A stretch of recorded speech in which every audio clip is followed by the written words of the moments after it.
Israel மக்கள் கடந்து சென்றது போன்று நாமும் நம்முடைய ಆದಿಯಲ್ಲಿ ದೇವರು ಪರಲೋಕ ಭೂಲೋಕವನ್ನು ಸೃಷ್ಟಿ ಮಾಡಿದರು.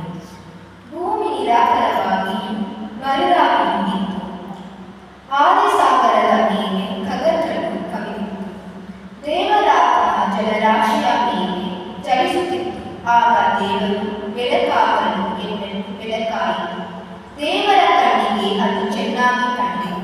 ಅವರು ಬೆಳಕನ್ನು ಕತ್ತಲೆಯನ್ನು ಬೇರೆ ಬೇರೆ ಮಾಡಿ ಬೆಳಕಿಗೆ ಹಗಲೆಂದು ಕತ್ತಲೆಗೆ ഇരുಳೆಂದು ಹೆಸರಿಟ್ಟರು.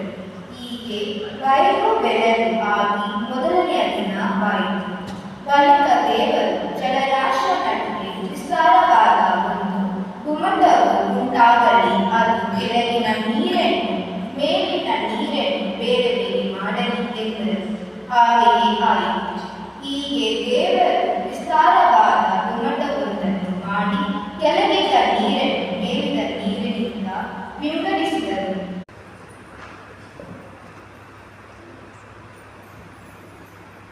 ಇವரை நோக்கி அவர்